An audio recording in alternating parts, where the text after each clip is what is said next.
Après plus de 15 ans de discussions, un accord est enfin trouvé à l'ONU. Un traité défendra la haute mer avec des zones de protection. Des résultats provisoires pour les législatives en Estonie. L'extrême droite est en tête. La première ministre Kallas de centre droit arrive seconde. Ursula von der Leyen a participé à une réunion du gouvernement allemand. Ils ont notamment discuté de stratégies pour les technologies vertes. Après 15 ans de discussions et de négociations, les océans vont pouvoir enfin être protégés, sur le papier. Les pays des Nations Unies ont voté un texte pour préserver ces écosystèmes décisifs. Good evening-ish, ladies and gentlemen. The ship has reached the shore.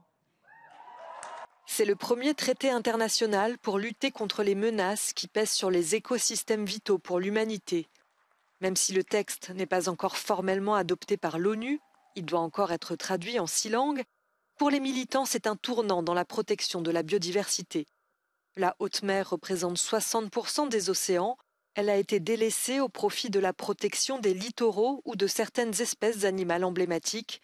Pourtant, elle produit la moitié de l'oxygène que nous respirons. Le nouveau traité permettra de créer des zones protégées dans les eaux internationales.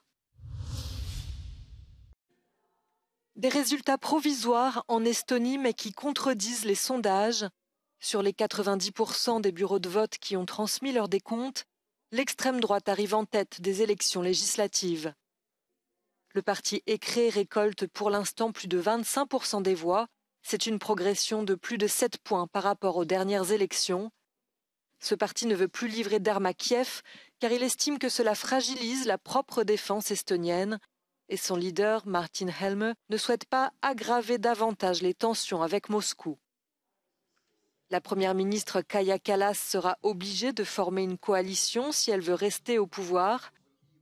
Son parti de centre droit récolte un peu plus de 20% des voix.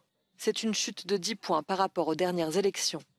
La campagne électorale a tourné autour de 2 enjeux, la position de Tallinn dans la guerre en Ukraine et l'inflation, particulièrement élevée dans le pays. Le vote électronique a battu un record avec plus de 310 000 votants en ligne. Il faut attendre ces résultats pour connaître le visage du futur pouvoir estonien. La présidente de la Commission européenne était invitée en Allemagne ce dimanche. Elle a rencontré le chancelier Olaf Scholz et participé à une réunion de travail du gouvernement allemand qui discutait notamment de l'interdiction des moteurs à combustion. Ursula von der Leyen s'est ensuite exprimée sur les technologies vertes.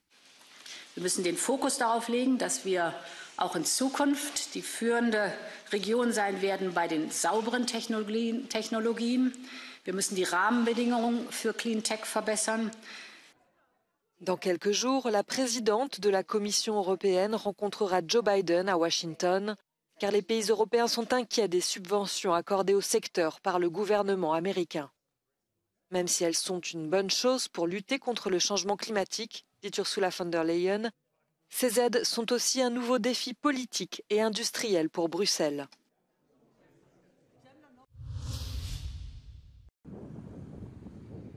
Kharkiv, au nord-est de l'Ukraine, a été l'une des villes les plus lourdement bombardées du pays lors de l'offensive russe défaite l'an dernier par les forces ukrainiennes. Située à une quarantaine de kilomètres de la frontière russe, elle fait encore régulièrement l'objet de tirs de missiles. À la périphérie de la ville, sur un site à l'emplacement tenu secret, le porte-parole du procureur de Kharkiv me fait découvrir ce qui a été baptisé le cimetière des missiles de Kharkiv. Ось така оболонка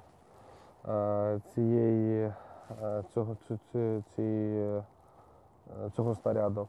Вона має ось такі нарізи всередині, і в момент вибуху вони розлітаються, вражаючи людей, які отримують тілесні ушкодження і дуже сильні кровопотері, від чого дуже часто помирають на місці вибуху. Plus d'1 millier de missiles ont été accumulés ici depuis le début de la guerre. Triés par taille et par modèle, ils sont analysés pour attester de crimes de guerre commis par l'armée russe contre les civils auprès des tribunaux internationaux.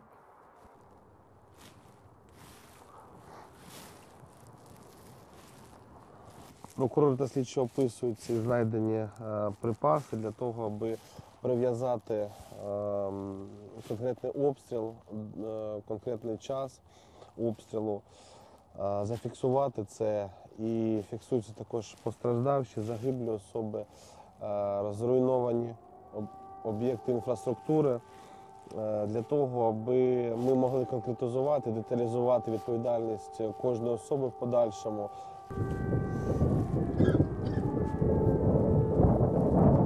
What is the number of civilians who were killed by these missiles? Більше ніж 1500 цивільних осіб було вбито під час обстрілів на території Харкова та Харківської області, і понад 2700 осіб отримали тілесні ушкодження від цих обстрілів. Зараз у нас є більше 6 тисяч кримінальних проваджень, що стосуються порушення законів і звичаїв війни, тобто це 438 стаття Кримінального кодексу України, це за фактами обстрілів. Il y a déjà eu 2 alertes au raid aérien en l'espace d'une vingtaine de minutes. Les gens s'attendent à de nouvelles attaques, mais l'état-major ukrainien, lui, en tout cas, ne s'attend pas dans l'immédiat à une offensive majeure sur Kharkiv, faute, disent-ils, de ressources suffisantes des forces russes.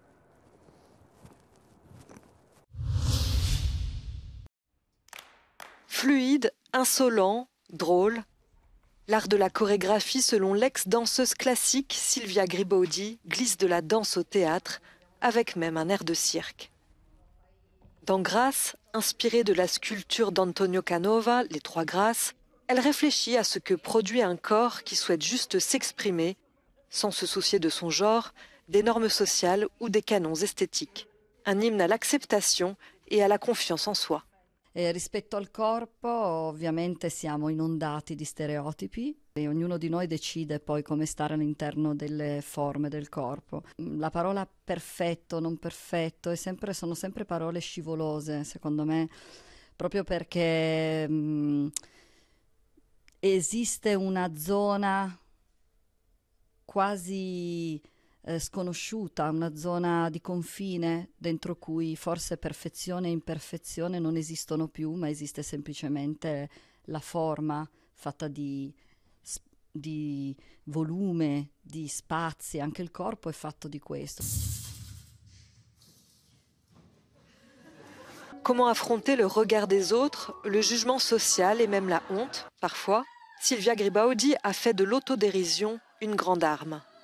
Forse è proprio stata l'ironia e lo humor a darmi quella distanza da tutto quello che in qualche modo prima come danzatrice poteva crearmi una difficoltà nel sentirmi non adeguata, perché lo humor e il clown vive nell'essere inadeguato, nell'essere sbagliato. E quindi dentro a questo continuo errore trovare una grande risorsa portato nella danza mi ha dato una valvola di rivoluzione, veramente rivoluzione, la rivoluzione che parte dal trasformare attraverso l'ironia, del poter dire in libertà quello che pensi ridendo insieme agli altri.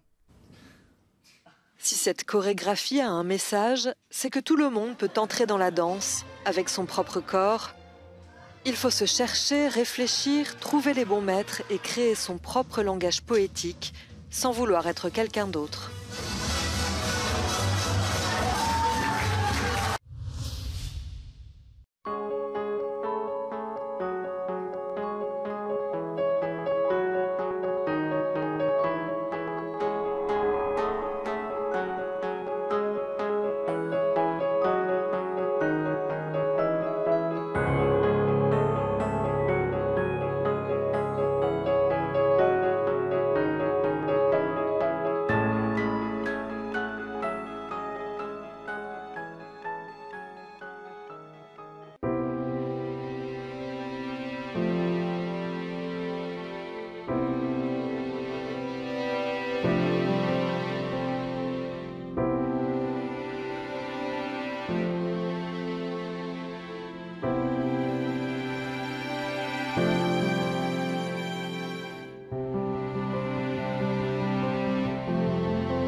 Max Verstappen en patron, le double champion du monde en titre s'est imposé avec la manière au Grand Prix de Bahreïn.